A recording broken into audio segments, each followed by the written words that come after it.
So in my recent video covering the ABC Act, which as you know by now, if you haven't seen that video yet, the link will be down below in the description if you haven't, but it is just simply another proposed stimulus package that has come forth from Democrats on the House. And the number $2,000 specifically confused some people because there's another proposed stimulus package in which that number is included, and so it kind of confused people because they were hearing about a stimulus package from one source and then seeing my video covering another package, and so that did create some confusion, and I kind of want to address that in this video as well as go into detail about another proposed stimulus package that you may have heard of. It's a bit more popular than the one I covered in that video. So the last one, in short, was essentially a $2,000 payment immediately now, as well as a $1,000 recurring payment for 1 year until after the virus has ended. And it's a bit different, but still that number $2,000 is in there, which is why some people were confusing it with this package. Now this package isn't as convoluted, it's a bit more simple, not as lengthy,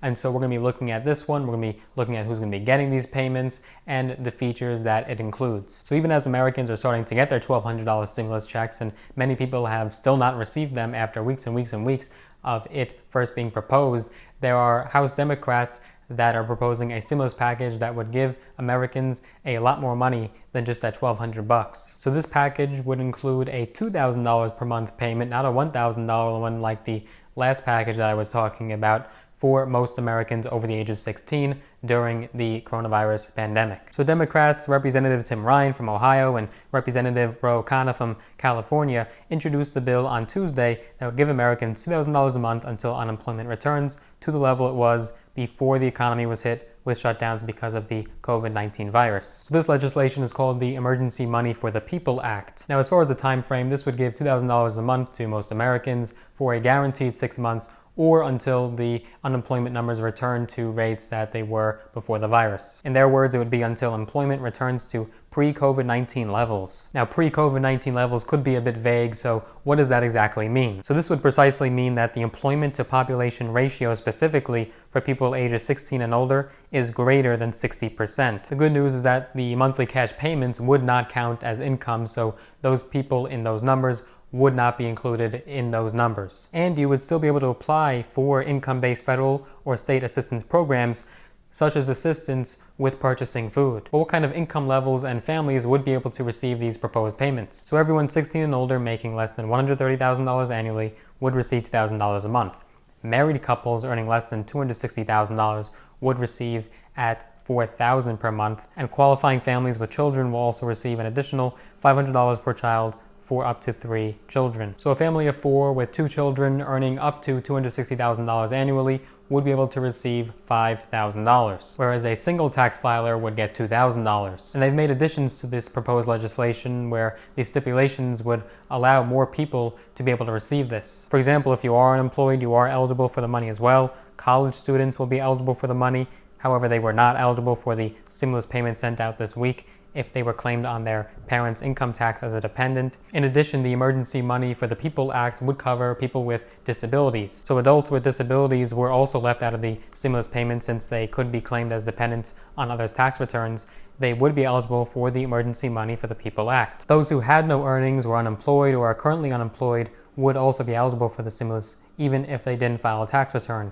And those who were not eligible in 2019 or 2018 would be eligible in 2020, could submit at least 2 consecutive months of paychecks to verify income eligibility. And you'd also be eligible if you smash that like button. Be sure to give a big thumbs up, smash that like button. Just helps with the YouTube algorithms, that way more people can see videos just like this. And so in this case, ignorance is not bliss. Be sure that you did give it a big thumbs up and share it with a friend. And another plus, these monthly stimulus payments would be much easier to receive. There's a slew of options as a lot of people do not have a bank or a home address. So to address this, the Emergency Money for the People Act calls for individuals to get this money through direct deposit, check, prepaid debit card, or mobile money platforms such as Venmo, Zelle, or PayPal. And speaking of digital payment methods like Venmo, if you haven't seen my video yet where I covered the Cash App scam that's arising and spreading rapidly, it's very prevalent along people my age specifically. Be sure that you don't get scammed. I'll have that video, the link will be down below in the description if you haven't seen that yet. Be sure to watch that after you're done watching this video because You do not want to be ripped off from that scam. Now, the CARES Act did provide a lifeline for taxpayers and small businesses. However, it left out a lot of people, and many people were simply not eligible and could not take advantage of this legislation. And these stimulus checks, although in the four figures, are evidently not helping.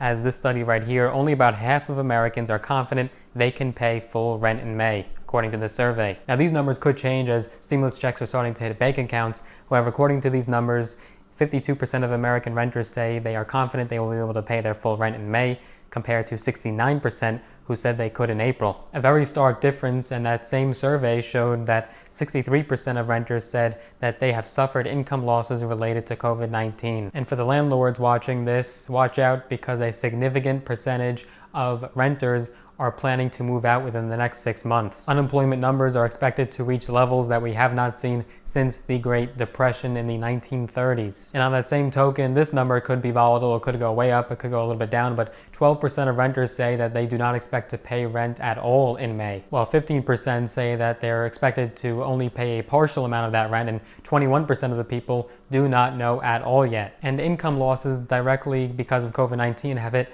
63% of renters, and 48% of them describe the losses as devastating. So many fear that these one-time payments did not do nearly enough to support Americans who are paying taxes in this time of need in our country. So will this proposal pass? Well, it was introduced by 2 Democrats, and there's 232 Democrats in the House, which is a majority. But like I covered in my last video, it has to pass the House, it has to pass the Senate, which is a majority Republican, and it has to be signed by the president. And Trump has been vocal that he's opposed to more stimulus payments on top of the already $1,200 one-time payment. Now, you have heard him express that he'd be more aligned with a payroll tax cut. However, experts are saying that these are the taxes that would fund Social Security and Medicare. At a press conference, when asked about the idea of authorizing another round of direct payments in the next coronavirus stimulus package as mass layoffs continue, he said, "Well, I like the idea of payroll tax cuts." He said, quote, "I've liked that from the beginning.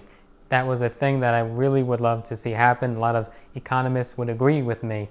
A lot of people agree with me. And I think, frankly, it's simple. It's not the big distribution, and it would be really an incentive for people to come back to work and for employers to hire." In fact, Trump has even said that he wants blue states to give him sanctuary city adjustments in exchange for federal financial relief. As you know, Trump has floated the idea of a payroll tax cut for several weeks now. He even suggested one point earlier this month in April that the cuts should be permanent, even though the move would not provide any relief for the tens of millions of people who have lost their jobs since mid-March. So his angle is more of like an insurance policy that would assure Americans that they wouldn't be paying as much in taxes when they do return to work. However, lawmakers and Americans alike are explicitly saying that this would not help, and you have to have those direct payments into the hands of Americans right now, immediately. In fact, Justin Wolfers, economics professor at the University of Michigan, said that economists don't actually agree with him and that payroll tax cuts are too slow and poorly targeted. So there's definitely some bias and opinion on this topic. I'm curious to hear what you would think regarding this. Would you be for a payroll tax cut? Would it make you better off? Would it make you worse off? Would you prefer this over $2,000 a month, which obviously is very inviting? Tell me down in the comments below your thoughts, and what do you think about the payroll tax cut? Tell me down below. It's evident that the $1,200 payment was far from sufficient to cover living expenses and all the other expenses associated with living and eating. In fact, Senator Bernie Sanders, who dropped out of the race recently, did not mince words when it came to Trump's proposal. He called it pathetic, and a payroll tax cut does nothing for the 26 million Americans who lost their jobs. With rent due on May 1st, we need to provide $2,000 a month to everyone until this crisis is over. If we can bail out corporations, we can make sure everyone has enough to pay for basic necessities. So Trump would be very unlikely to sign this piece of legislation, even if it came to his desk, and that's after having to pass through the Republican majority Senate. However, if it did get altered and adjusted by Republicans, perhaps Trump would be interested, but I don't think the numbers would be as high as the initially proposed legislation. So much like the last proposal that we covered, I would not get your hopes up or count on this income by any means. In fact, more videos are to come. I'll cover what kind of losses I endured during this crisis and what my thoughts are after this is all over. In short, I think there's a deeper entrenched problem when it comes to Americans and people all over the world. Some, not all, many people did spend this money on the cost of living and food and basic needs. However, many people were quick and eager to spend that $1,200 stimulus check. There have been people that once the money got directly deposited into their account or the check right into their hands, that money was whisked away. So no matter what the issue is, no matter how the economy is doing, good or bad, no matter if there's a pandemic or not, there's always the problem of people not having an emergency fund, having tremendous debt that's snowballing and piling up, and people not prioritizing and going for that delayed gratification. We talk about investing, personal finance, all that jazz all the time on this channel that will make you a lot more financially healthy. So if you enjoyed that video, be sure to give it a big thumbs up, smash that like button, share it with a friend so that way they know about this proposal and can be more in the know. And if you like that video and you want to see more from my channel, I post videos every single week covering business, finance, entrepreneurship, mindset, strategy, and tips and tricks from my own experience. Be sure that you subscribe. I post videos every single week without fail. And if you'd like to be notified every single time I make a new one so that you're first in line to see it before anyone else, be sure that you hit that notification bell as well so that we're notified every single time I make a new one. See you in the next video.